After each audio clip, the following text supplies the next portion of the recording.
Go. Okay, it's time for our show, the one we call Cock and Bull, the version from Cyrus Says, which some people say is far more interesting, which is not saying much, of course. Sachin Kalbag, veteran journalist, award winning writer, a person who has a following of 67 lakh people, 50 lakh of them being educated, will join us in a second or two. But first, I have my test, which I want to share with you. Not my COVID test that I keep to myself, failing every month. So, what's the point of sharing that with you till I find the right provider who gives me the result I want? No, the test I'm talking about is your Deshbhakt test. Are you a Deshbhakt? And the way to prove this is very simple. Right now in Mumbai, as we are falling and dying, across India, in fact, not just Mumbai, London, Great Britain recovering. Okay, so pubs are opening, cafes are opening, parks are opening, theaters are opening. Their lives are coming back.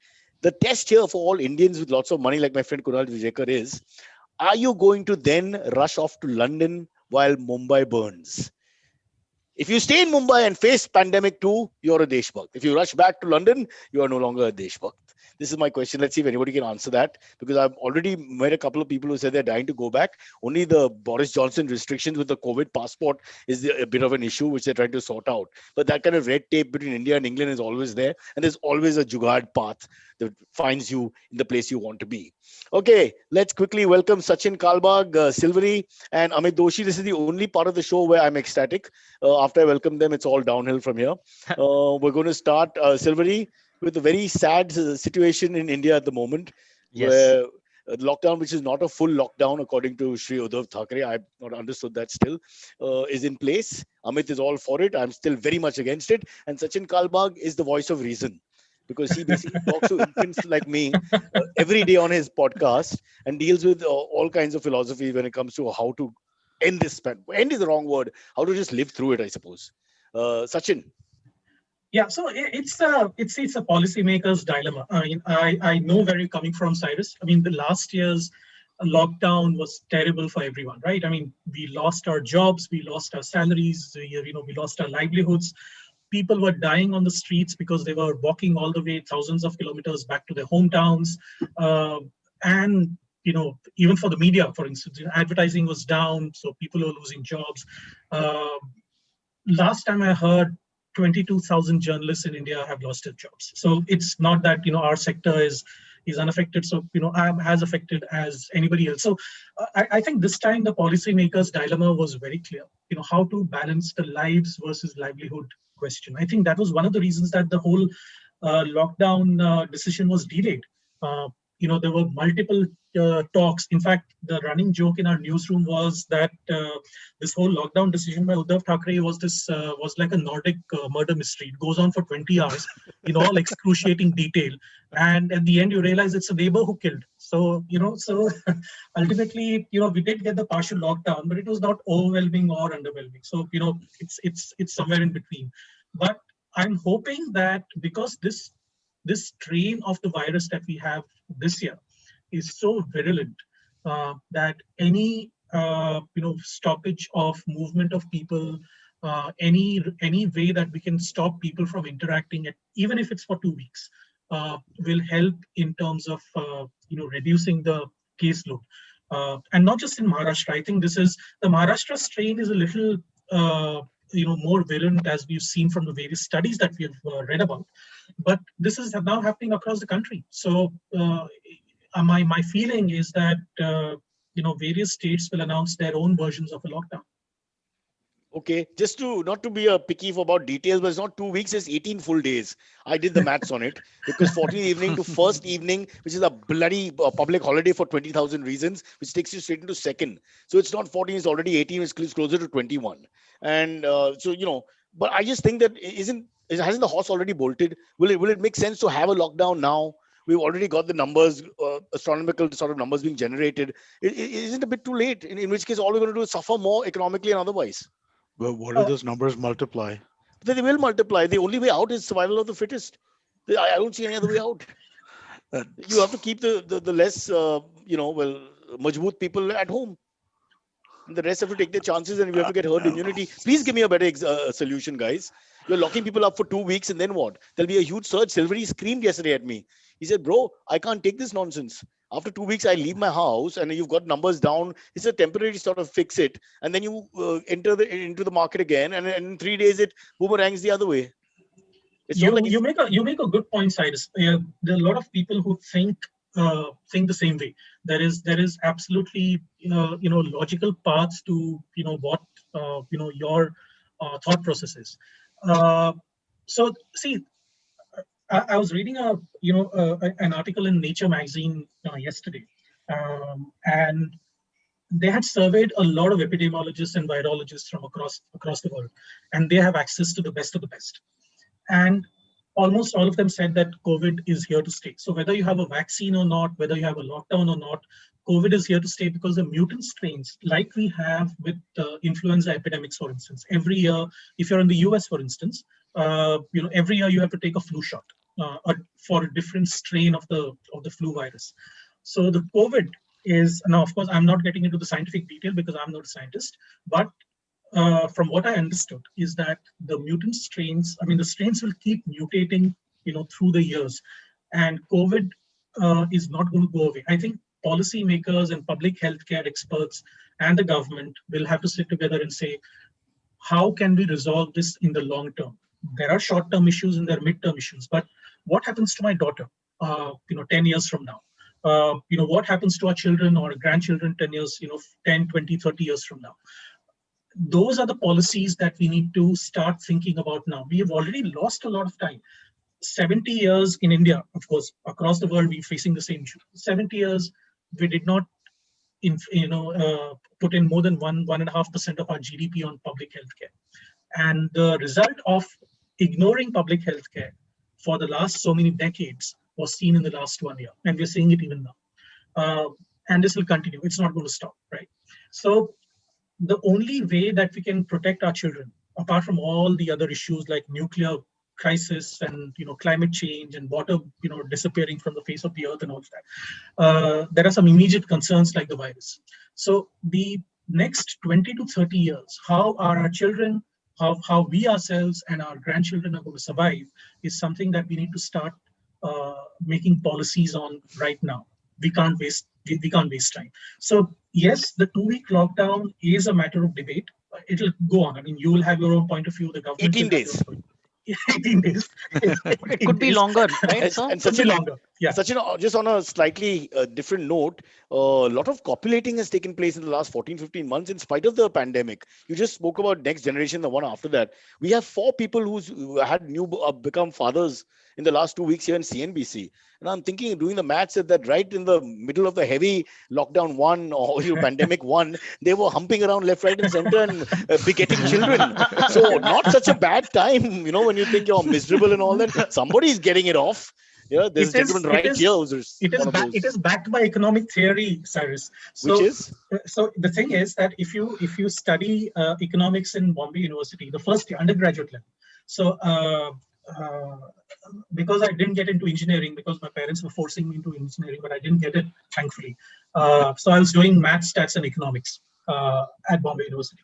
So when we are studying economics, one of the books that you have to learn is a book called Indian Economics. Okay.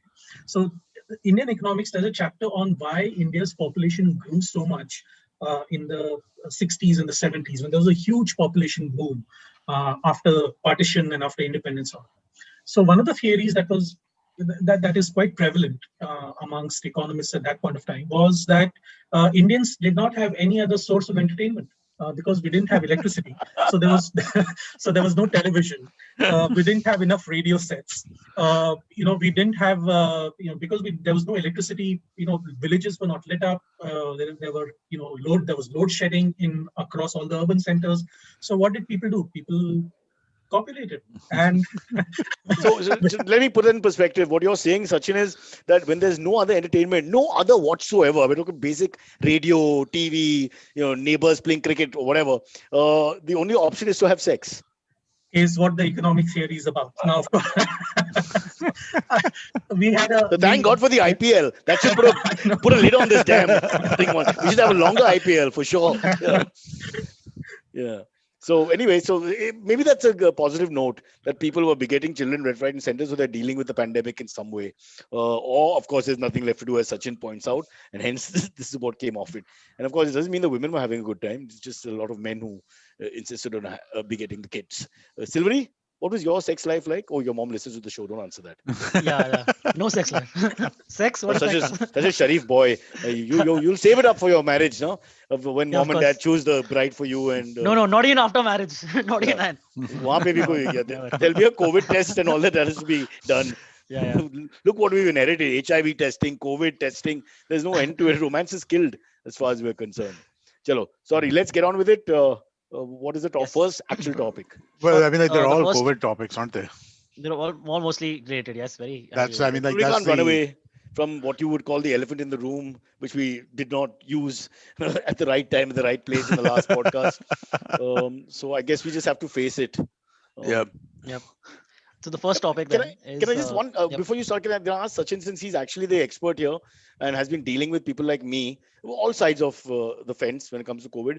What about the fact that Sachin, a lot of people just keep sending research out, but they don't actually research it themselves. They forwarded WhatsApps and things like that, where they say, just come up with a figure, just come up with a statistic, and very often I think that's also very dangerous, isn't it? This half information that you just push forward all the time, and that puts more paranoia and anxiety into everybody else.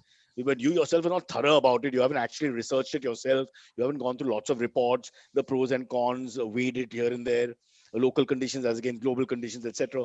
Generally, just a simple WhatsApp forward, and it just got a tone of doom on it, and it goes into the universe, and there's more anxiety. Yeah. So I've been telling people, through my other podcasts and through my writings, editorials, and even just simple WhatsApp conversations, the misinformation pandemic is actually worse than the original pandemic that we're dealing with. Of course, we're dealing with deaths, but the kind of anxiety that people get, or the kind of false hope that some people get. Oh, you can use this to cure yourself of COVID. You can do this to prevent COVID from coming. The virus doesn't think like that, right? I mean, the virus doesn't even think. It has just one purpose in life: to procreate and mutate and preserve its so I mean DNA is the wrong word, but preserve its DNA for forever. So that's why it keeps mutating. So the virus doesn't read your WhatsApp messages. So I keep telling, at least the one change that I've seen in the last 1 year in my family groups and my friends groups is now, instead of just forwarding it, they say, Sachin, is this true? And And that's great, actually. yeah, and they that's great progress, I think. They put the pressure on him. Yeah. Well, that part sucks, right? But at least there is a thought before the forward, Yeah. right? That hey, I mean, like there is a kind of speed breaker that comes on, which is not there in my family at all, right? I mean, like I just get like ton on the family groups. You just get Amit, all you the nonsense notice in the that world. along with the forward, they have their one bit of information, which is, guys, watch out, and then pass on this thing. Guys, this just in, just be careful. It's always that sort of proclaimer along with the. Well, actually, the most common ones I feel are like, WHO says, or like, Yeah. UN Security Health Council, something like, But even put together WHO like has a some ring of truth to 7-word. it. I get people saying top scientists are saying, what the hell is top Yeah. scientists? For God's sake. I mean, Cyrus, in reality, the top scientists never ever say that they are the top scientists. exactly. It just all sounds wrong. Yeah. So the only way to counter this is tell people that, see, every single organization now has a verified Twitter handle or a Facebook handle, or anything that have a verified website. All you have to do is just make one additional click and go there. I mean, that's all I tell my friends and family members. And over the last few years, they've actually progressed to saying, okay, is this true? Should I even forward it to somebody? So then I have to counter that. So which is why I was telling Amit prior to the recording, is that half my day just goes in busting all those myths, because I'm so afraid of wrong information being forwarded that people get scared. A therapist friend of mine, and he's a secretary of the Bombay Psychiatric Association, Dr. Milan Balakrishnan. He works from morning till late night, dealing with anxious patients, people who are troubled by all this information, negative information that is coming in. Journalists, I mean, we have to deal with this from 7 in the morning till 1 o'clock at night. And now, I mean, not even that now, it's a 24/7 news cycle. It's just impossible to separate your real life versus the COVID life. I mean, I don't know how you guys deal with it, because you are even under greater pressure for deadlines. I follow the government directive, which is 7 a.m. to 8 p.m. Don't do anything before and after that. I don't upset the government, whatever happens. Just within the white lines. Always play within the white lines. Yeah. Anyway, I think that takes care of the misinformation. Talk to Sachin. Sachin uncle will answer all your questions and hopefully clear the path. Yeah. Silvery, what is an Yep. actual formal kitty? Yep. All right. Let's begin with the topics. First is the Kumbh Mela, as you all know, is going on right now. The third day of the Kumbh Mela saw the largest number of people, close to 31 lakh people, on at the Kumbh Mela. Basically, more than 1,000 of them have tested positive for COVID. And even Okay. then, the Keep in Uttarakhand CM mind, has keep in said mind that when you, they won't cut it short. They won't cut the Kumbh Mela short. It'll uh, continue till all the days one are second, still one to second. continue First, till. put in perspective. 1,000 have tested for positive because very few have been tested in the first place. Exactly. Okay, Exactly. so that's not an actual number. That's a number that is available. Okay, which as Correct. you say Correct. is bad Absolutely. enough. 1,000 Yeah. should be closed down immediately. But Yeah, 1,000, but in 31 lakhs, already even those 1,000 people have spread to so many more people, obviously. So they are saying 28, the that this is Shahi, definitely going to be a super spreader event, like without fail. Monday night, the Shahi Snan, the Royal Bar, 28 lakhs. Yesterday you mentioned 31 plus lakhs. I Yeah. did just look at pictures of that. Okay, the masks and all have Oh, gone man. haywire. Yeah, yeah. You Exactly. know, I mean, this is the least problem now is where's the mask because and they're all in touching distance. They're actually touching. Yeah. Sachin. What about this? You know, they're making us follow rules here in Mumbai and Pune and what have you. But you have such a huge event. I mean, what's the point of doing anything?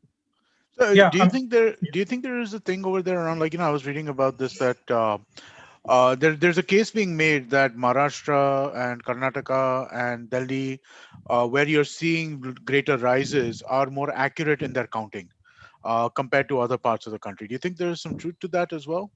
so several scientists have mentioned that. In fact, yesterday, the Washington D.C. based Center for Disease Economics and Data and Policy, the director there, Dr. Lakshminarayan, Ramanan Lakshminarayan, was clear about this. He said the number of policy bottlenecks and the testing bottlenecks that India has. This is, of course, not verified through actual data, but this is what his studies show, is that India is underreporting by about 30 times. So in actuality, we might have a lot many more. Even if we discount that for a hyperbole, let's say it's not 30 times, but let's say 10 times, times. Yeah. yeah, or 10 times, whatever. Because of the testing bottlenecks, you have a lag. So even now, if you go to any Mumbai lab or Delhi lab, which are the two best cities for getting testing, getting yourself tested in terms of number of labs, you still have a 2-day waiting list. People can't come. If you suppose you are feeling feverish or ill and you're not supposed to get out of the house, you have to get a home test done. You have a 2 or 3 day waiting list. By that time, the doctors have to decide whether to start the treatment or not. They're not sure of the diagnosis. In Lucknow, where the testing labs are not even up to scale, you have a 5-day waiting list. Many private labs have even stopped testing right now. So the policy bottlenecks, the thing that we spoke about in the previous segment, that we have not scaled our public health care in the last so many decades, and we are looking at the effect now. It's like how Roger Federer says, right? I mean, he trains for 20 years for that one shot. It's not that the shot has happened at that instant. He has trained for that for 20 years. All of the best sports people do that. All the best musicians do that. They train for so many years for that one sweet single moment of their concert or their match. As far as public healthcare policy is concerned, we have failed miserably because we have not gotten ourselves ready for that one moment, that one black swan event that people keep talking about. We haven't done that. So the testing bottlenecks are going to result in two things. One, like Amit pointed out and Antariksh pointed out, is that we're not able to understand what is the extent of the spread of the disease in society, in our society, in our communities. The second thing is, because we are not able to do that, the severity of the disease, especially with the vulnerable population, that's people with comorbidities, senior citizens, and sometimes even kids, we have no idea what the impact will be. And because we had no idea in December and January and February, we are seeing the impact of that in March and April. and it's going to go on for at least a couple of more months, because Maharashtra now. So again, a study that was done by TIFR, that is Tata Institute of Fundamental Research and the Indian Institute of Science, Bangalore, yesterday, and it was released yesterday, and the story is there in our paper, Hindustan Times today. And the mathematician from Middlesex University, Murad Banaji, Dr. Banaji, and all of them have said that because we are testing more and we are not hiding data in Maharashtra, uh, we may have reached the peak of the second wave in Mumbai. And things may only get better now in terms of caseload. In the first or second week of May, you'll probably see a lot more fatalities because the people who get tested now, may succumb to their infections a couple of weeks from now. But we hopefully, the mathematical projections now say that we are now at the peak, and from now it can only be either a flat plateau or a downward curve. So, which is why testing is important. So the impact of testing is seen in policy in the long term and the midterm as well. So, which is why we need to ramp up our testing now. The other thing that people keep talking about, and Antariksh pointed out, briefly in his point, is that people now say that the fatality rate, the case fatality rate, that is for every 100 people tested, how many people die from COVID? That is a case fatality rate. In Maharashtra, in the month of February, the case fatality rate was close to 3%, and actually in January, it was close to 3%.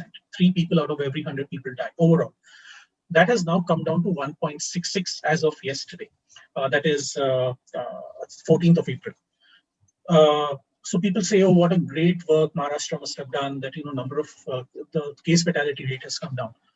But this is how you can lie with statistics or manipulate with statistics. You see, when your case fatality rate is low because your case load is now 60,000 per day. It was 3% or 2% when it was 8,000 per day or 10,000 per day. Now it is 1.5 or 1.66% when it is 60,000 per day, right? Sheer numbers is still more. The sheer so absolute numbers are something under the umbrella of overall percentages. We can't hide that the umbrella itself is so large, right? So a little bit of arithmetic knowledge and arithmetic common sense, will help us to have better policies in the long term. I keep talking about policies because we have failed miserably on that front. Uddhav Thackeray, our chief minister, also mentions that people are not COVID. They do not indulge in COVID appropriate behavior, which is true. I mean, if you go to the market, if you go to the beaches, now of course the beaches are shut, but when you went to the beaches, you saw literally thousands of people there at Juhu Beach or Chowpatty, not wearing masks, sitting together.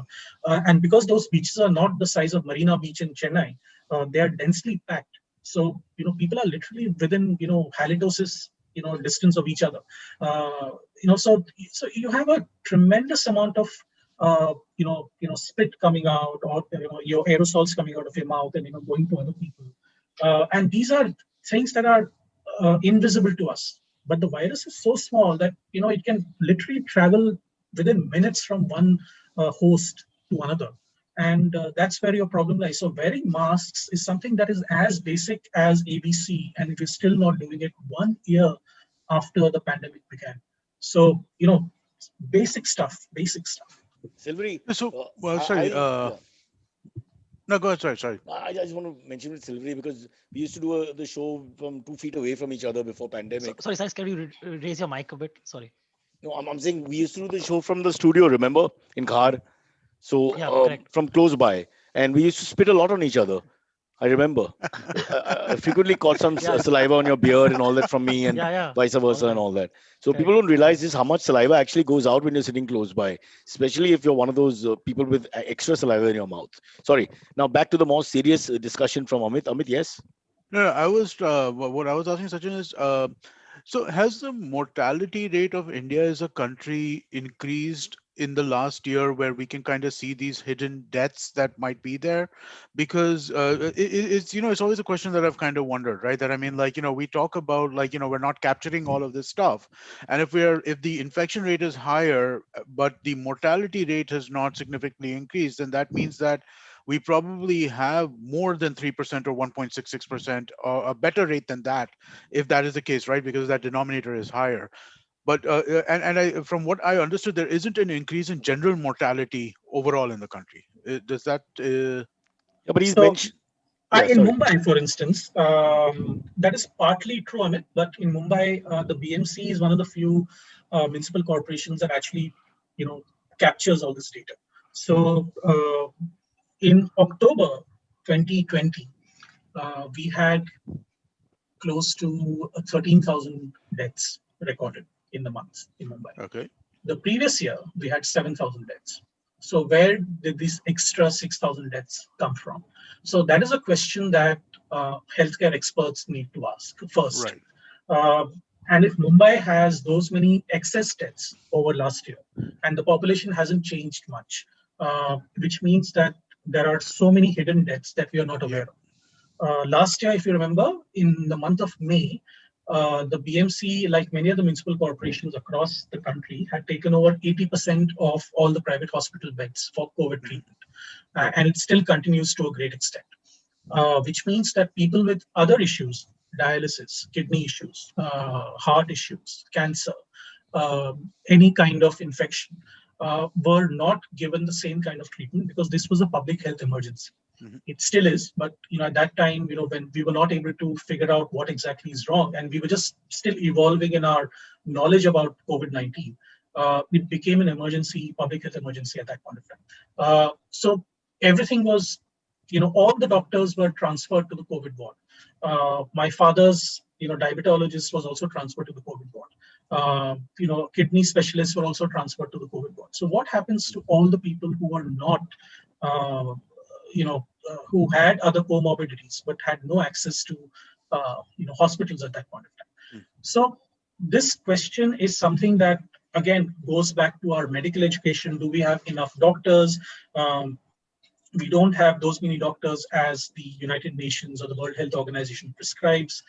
We do not have enough police inspectors and police personnel that the United Nations prescribes. Right. So we are, although the numbers are huge, here is where again the percentages and the ratios come into play. Although the numbers are huge in terms of doctors in India, the population is so large that you still have very few people per thousand.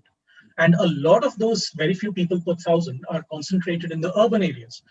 So your B towns and your villages rarely have even a primary health center that can take care of. Forget about everything else. The RA area in Goregaon East in Mumbai, which was the center of the controversy for Metro last year and continues to be, has multiple villages within it. They're all tribal villages. There are about, close to 100 tribal villages, or perhaps more than that. I may need to be corrected out here.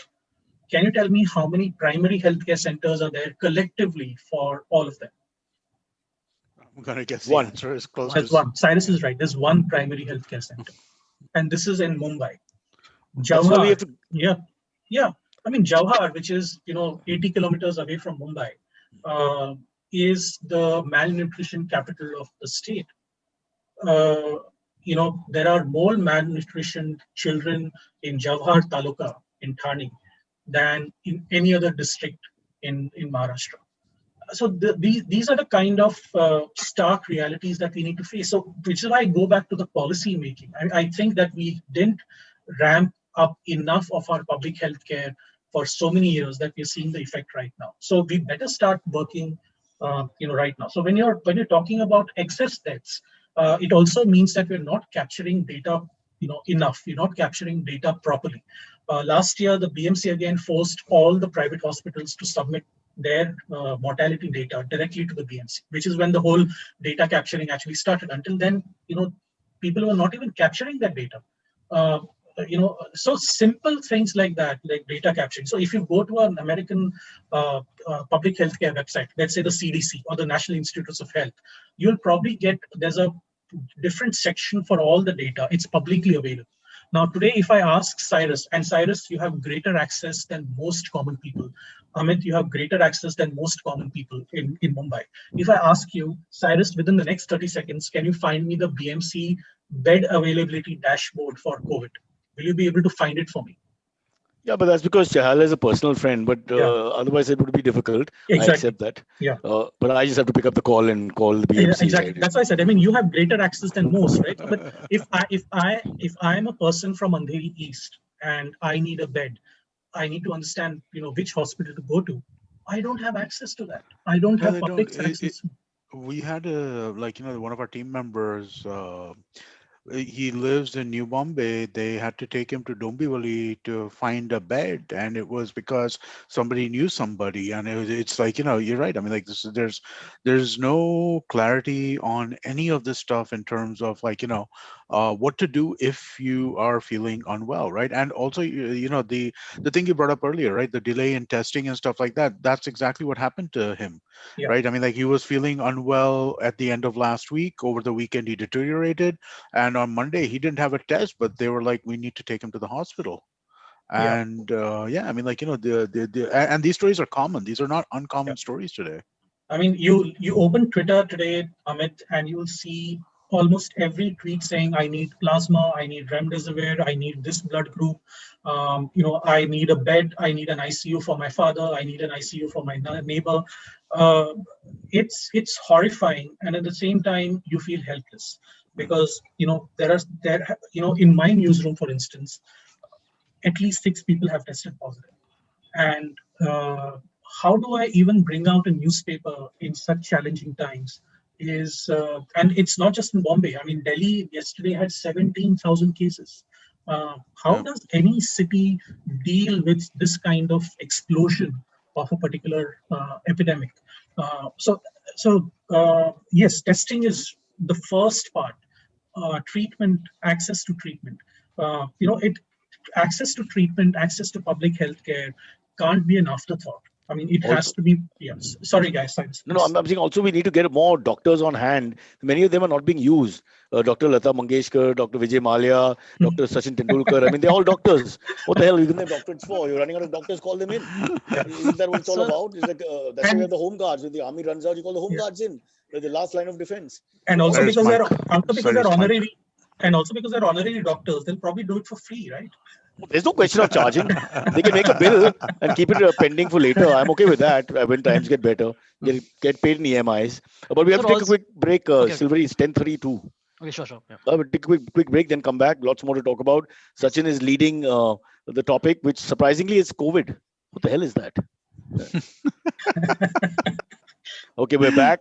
Silvery, Yeah, you I had a have, question. yeah. So there are these reports that keep coming out about some states misreporting, underreporting on purpose. Is there any truth to that? Uh, for fear of a Official byline yeah, being, for fear of a defamation case, I don't know. But see, like I said, there is testing unavailability. So so if you go to a B town in Bihar, for instance, or Uttar Pradesh, or Orissa, or West Bengal, or Chhattisgarh. Chhattisgarh is one of the hotspots now. If you've seen the numbers from Chhattisgarh, they're horrifying. mm, Uh, how do you get all those people to come to an urban center to test? People in Maharashtra, for instance, because in Western Maharashtra, Satara, Sangli, those areas, because there are not enough testing labs, they have to come to Pune to get themselves tested. Uh, just remember that last March 9th, when Maharashtra got its first case, again, a couple from Pune, we had just one lab, the National Institute of Virology in Pune, which was testing. Today, we have more than 1,000. And a lot of them are concentrated in the cities. So how does a person from the villages now? The reason I'm mentioning villages is because if you saw the January graph of COVID in Maharashtra, and this went unnoticed because nobody saw the. I mean, everybody's talking about how Mumbai has fallen in December and January, how Pune has fallen in December and January, how Nagpur has fallen in December and January. There was a slow growth in Amravati and Akola, uh, in Vidarbha, and you saw a huge jump because all those people who could not get married last year because of all the restrictions were suddenly getting married in November and December.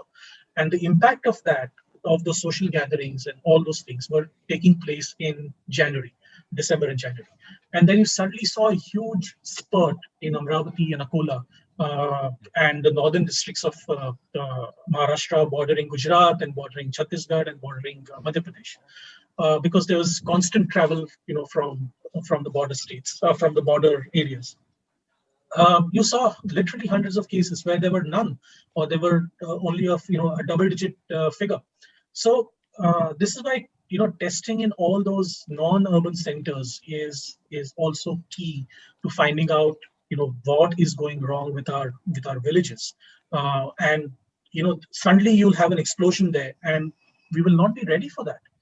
And which is why you saw a lot of people.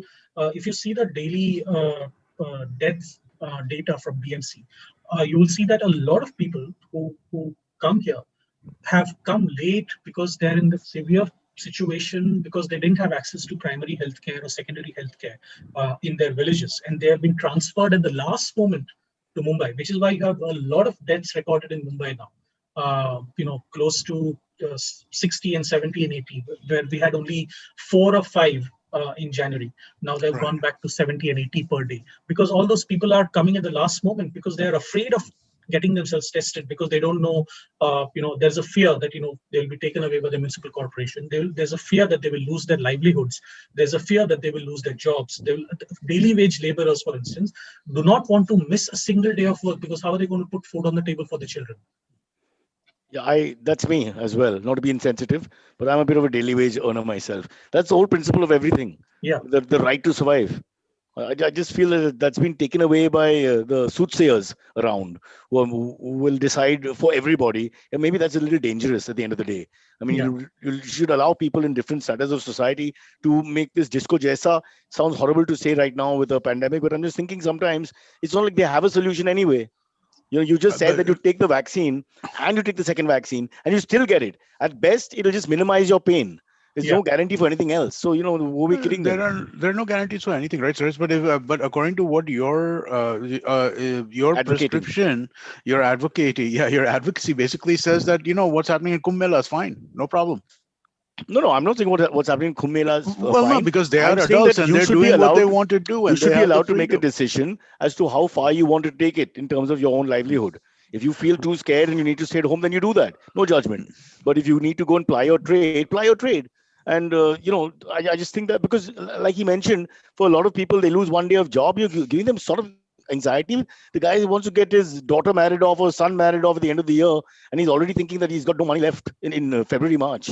So you got to think it from all different. I am. Because see, it's not a license fair state, Amit. This is not England where they're going to pay you. When they shut you down, they pay you there. They pay the employer a certain amount of money and say, stay. The state is looking after you. State is not looking after you. They're paying me for the test. I mean, I have to pay for the test. I have to pay for the COVID vaccine. I have to pay for everything. So let's not compare. Okay, we're just too large a population. There's no benevolence here. This is more it's not a question of benevolence, right? It's a question of so I believe in minimal government interaction or interference in this stuff generally, right? But one of the few areas where government should intervene is this kind of public health emergency. This is like, honestly, this is like one of the things that if it yields the results, I salute you. But what results? The 2-week lockdown will give you.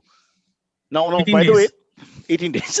and Sachin, didn't he mention, my Marathi is not that good, but we heard Mr. Chahal talk about 10 days back on where 15th April around would be the peak, is what he said, the day we're on. So this bears out in the TIFR study as well, that we have now reached the peak in Mumbai, and the mathematical projections, of course.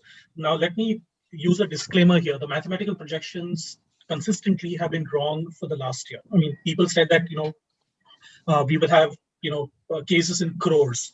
We will have deaths in millions. We haven't had that. Thankfully, we haven't had those deaths. I'm again assuming that all the deaths are accurately reported from across the country. Maharashtra, for instance, records anywhere between 250 and 280 deaths per day. Now, one death is one death too many for anybody, because we may look at it as stark numbers, but the fact is that every family is losing someone or the other, and someone or the other who's either a breadwinner or a sickly child. I mean, it doesn't matter who you've lost, but you've lost a family member. So if all the death numbers are accurate from across the country, then we have kind of avoided a death Armageddon, so to speak. But at the same time, we have lost close to 180,000 people now across the country, right? To just one disease, just COVID. We haven't had, there was an HIV emergency in the 90s, the late 80s and the 90s. We haven't lost so many people to HIV.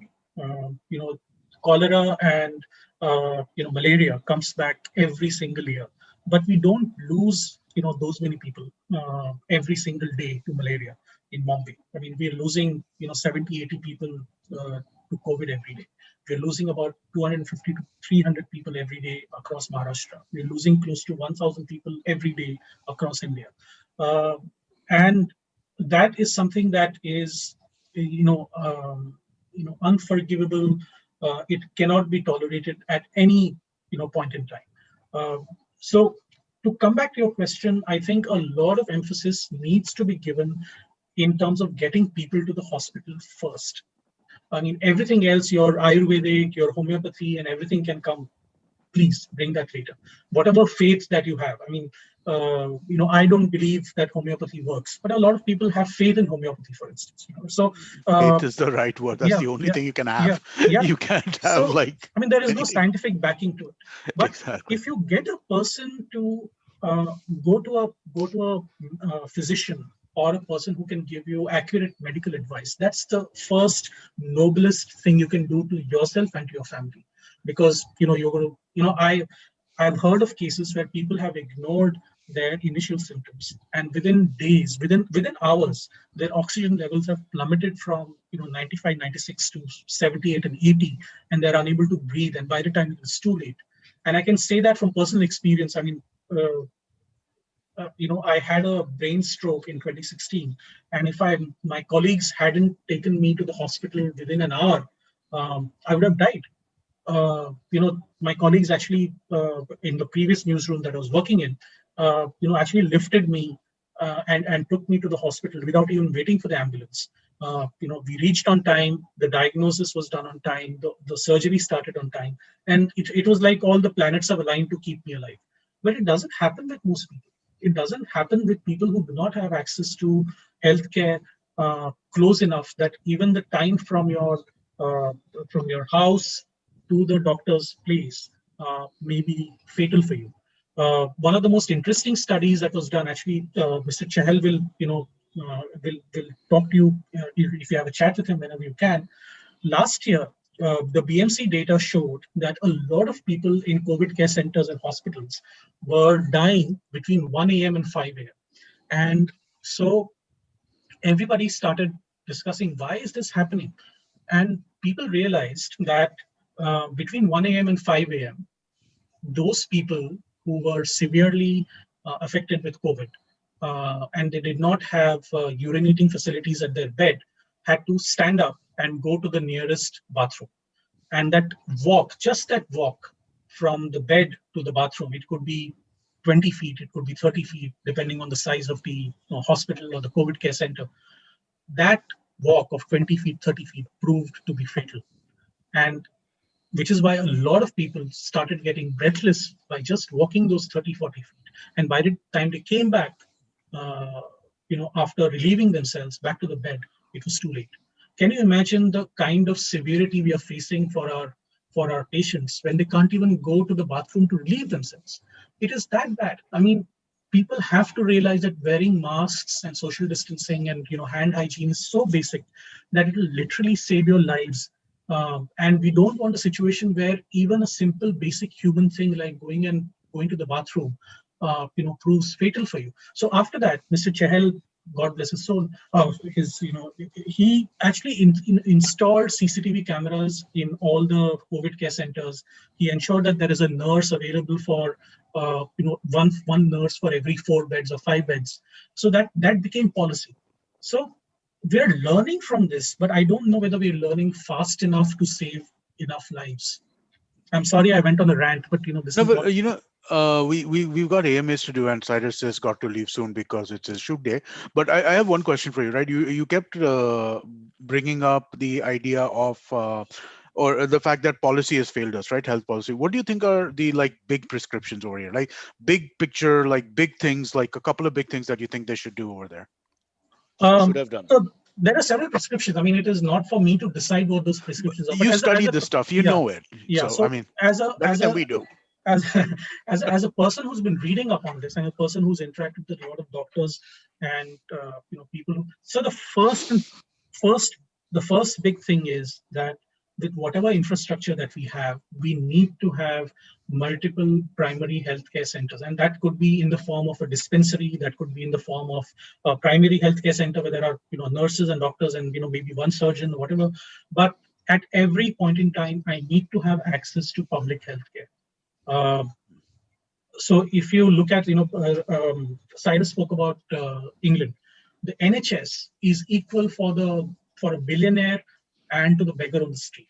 You may find it difficult to get an appointment with the NHS immediately, but the fact is that you can enter an emergency room in the NHS and in an NHS hospital in England without any fear and get treatment as equal as the next bed billionaire. Uh, so you can be so that is the kind of equality that we need in our in our public healthcare system.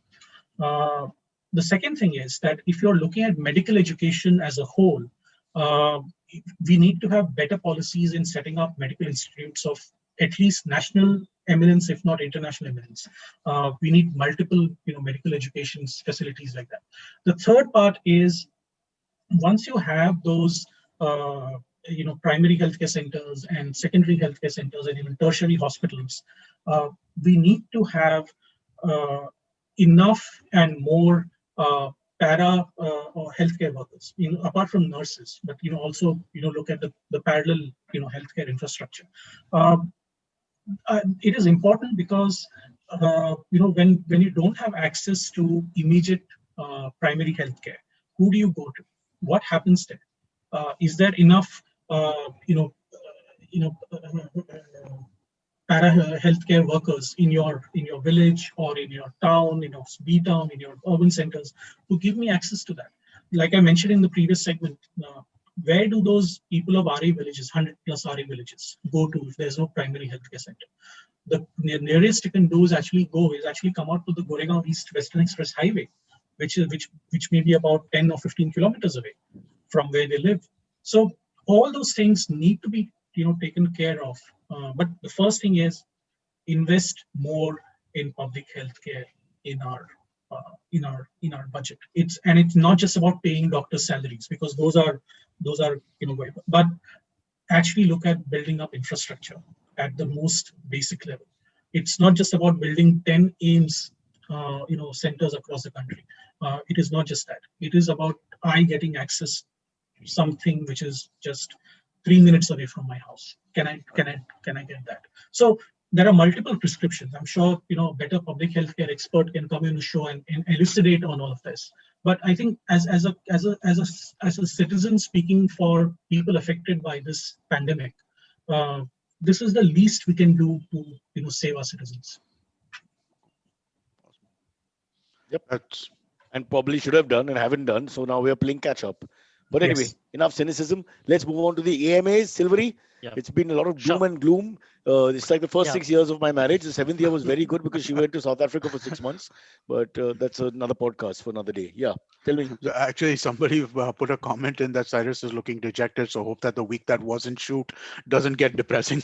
No, but I'm also a minority fighting my own little small battles here, anti-lockdown and this and that. So I'm letting Sachin make his point because he has a very balanced viewpoint about everything and is not rabid in any way.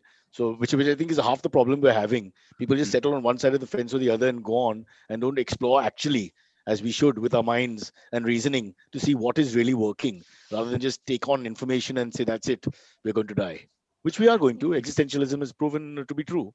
You live, you die. Silvery? Right. Let's get to the AMAs. The first one comes in from Jan Bukes. This is probably the only non-COVID related AMA that we have. He Jan says, AMA for Sachin. How did the interest in Kung Fu come? I know you will talk about Kung COVID Fu. in detail anyway. So how did the Not Kung interest in Fu, Kung Fu? Sumo, no? Sumo. Yeah. Sumo. Okay, how did the interest Yeah, like There's a huge difference. yeah. how And did the I'll interest in sumo come just from? I'll just throw in a quick plug. Sachin was on the Filter Coffee podcast, and he spoke extensively about the sumo. So please do check that out. But Yeah. sorry, please, Sachin, answer. I have to plug when I can, no, a little bit. You must, you must. I'll also plug sumo. Please don't consider sumo deadlifting. No, totally different thing. Go on, Sachin. Carry on. Sumo is a most fascinating sport. I mean, it's a sport that has not changed its rules for literally thousands of years. I mean, it's close to 1600 years since the whole tradition of sumo began. But it's in the last 400 years that the rules have been formalized. So in the Edo period in Japan. But how did my interest come? I mean, Jambukes follows me on Twitter, so we have conversations quite often. Uh, so when we were small, Cyrus, you may remember that Pranay Roy used to have this show called The World This Week, Of right? course. Doesn't The, mean that I'm not younger than you, but yes, please carry on. he had a segment on sumo wrestling, which lasted for maybe a minute, and that kind of got me intrigued. But at that point of time, we did not have enough international television. We certainly did not have the internet. So when I started looking for sources for sumo wrestling in terms of watching it, this was about 6-7 years ago, I found that there are multiple TV channels, YouTube channels that are giving Dedicated to it. dedicated to it, and I fell just deep into it, so much so that now for the last 6 years, sumo is the only religion I follow. Converted to the religion of sumo. Two Yes. fat Japanese men pushing each Yeah. other out of the ring, a sport that lasts 16 to 18 seconds. Amazing. I'm all for it. And they're superstars, aren't they? They Like, are, they are superstars. So they are. I mean, if you reach the rank of the yokozuna, which is different from the yokozuna that is there in the WWE and not anymore, yeah. so the yokozuna is the highest rank that you can get. It is bigger than Roger Federer. It is bigger than being Sachin Tendulkar.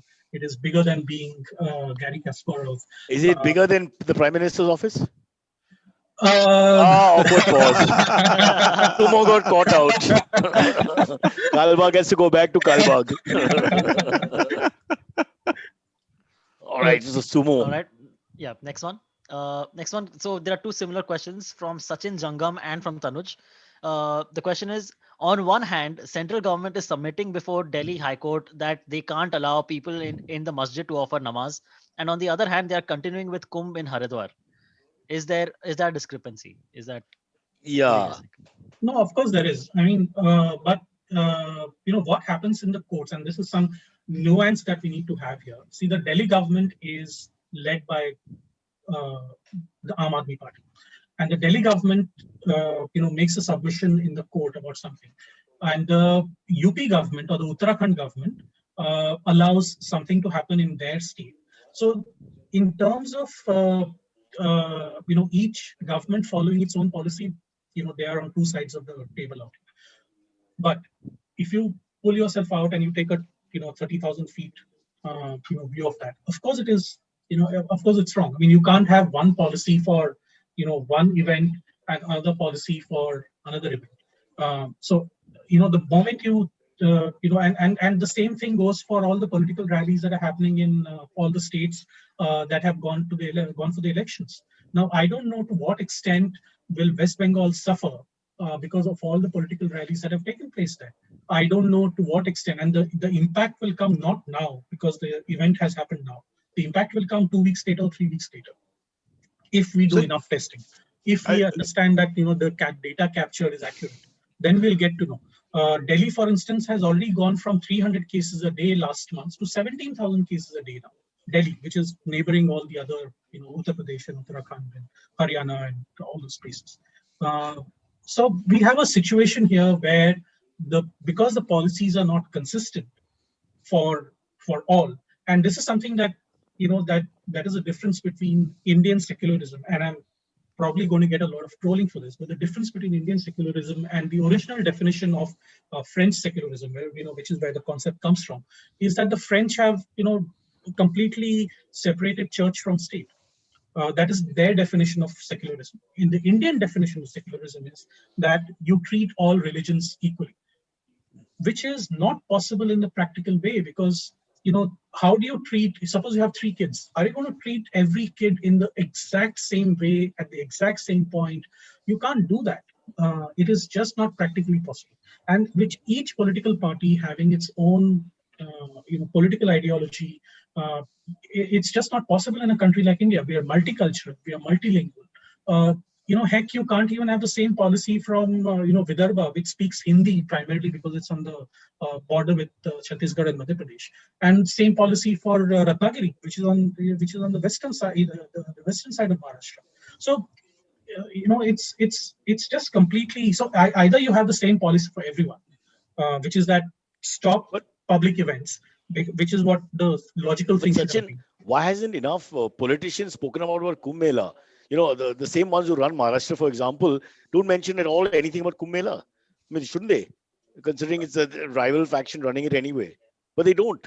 Nobody's taking that on ever. I'm Uh, I'm a little dejected by the whole political silence over this, and uh, primarily because the people who allowed it are the people who are actually defining all those policies, right? I mean, exactly. so if we had said, for example, in Maharashtra or even in Mumbai, you had Section 144 imposed, and it says that nobody above five people can't congregate at one place, right?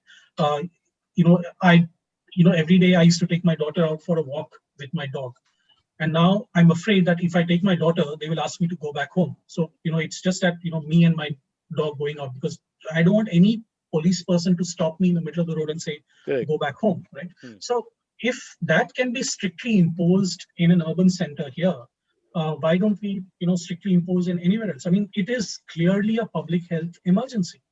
There is Yeah. no two ways about it. So uh, I mean, But while we nobody. can endlessly debate on what secularism means, the Yeah. fact is that for a public health emergency like COVID, you cannot have one policy for one area or one community and another policy for another area and another community. So while they shouted us to wear masks and use sanitizers and be careful and social distance, the Kumbh Mela carries on without anybody saying anything about it from political sort of platforms. That's not happened at all. None of them have come out and said, well, "How can we have this?" Not one. They are erring on the side of caution in terms of vote banking, I presume, and so that's just not going to be called out, and so it Yeah. continues. And then it makes a mockery out of everything, all said and done. When you have 28 million people bathing or 31 million people wandering around in a small area, it is a small area at the end of the day. Uh, I give up. Amit, let's accept defeat. But what can you say? I mean, like counterfact, do you think our states are too big? Because I mean, like you were mentioning the same policies in Vidarbha versus Ratnagiri, right? And the how the one size fits all rule, right? That doesn't seem like it's a practical thing from any, it's just not going to work for a country the size of India, right? Where like you have a single diktat that goes everywhere. More localization, I think, is probably the appropriate this, but then again, it's not local enough also, where you're having policies which are again trying to be too widely distributed. I don't know. I feel like the states, Yeah, the it's administration of this stuff is us just not being a too. homogeneous population has been a huge problem. Yeah. I think for everything, because everything is a little, here and there. It's just too much variety, Yeah. and the sheer size. So Sachin is an uphill battle anyway. No, it Like is. But just to counter what Amit was saying, see, the Indian states were created out of language. right. There were many options with the politicians and the policymakers at that point of time, but they decided that language is the one unifying force that will create one state. So Maharashtra went with Marathi, Gujarat went with Gujarati, and Karnataka went with Kannada. Uh, the homogeneity of policy is not really homogeneous in the larger sense if we look at all the municipal corporations and the other local self-government, local governments of each of these districts. So while Vidarbha will have its own, or districts or cities within Vidarbha region will have its own municipal corporation deciding its own policies for the locals, Ratnagiri will have its own. But what the state government does and what the central government does has an impact on the larger population. So a municipal corporator or a councillor is not the same as an MLA, because an MLA will decide laws for the entire state. So I don't think there is any problem in that sense. I mean, we are the local self. I mean, the BMC, for instance, in India, in Mumbai, is as powerful in terms of getting policies out for its residents in Mumbai as the Pune Municipal Commissioner is for Pune. So the Pune policies don't affect Mumbai and vice versa. The state government has also said that when it comes to COVID, each municipal division will have the right to determine its own policy. For instance, just to give you a small example, the state government notification when it came from on April 1st about the Maharashtra state government notification came on April 1st about the curfew. It did not mention two things. One is, can domestic helps go to senior citizens' homes and help them with their chores? And two, whether e-commerce can be delivered 24/7.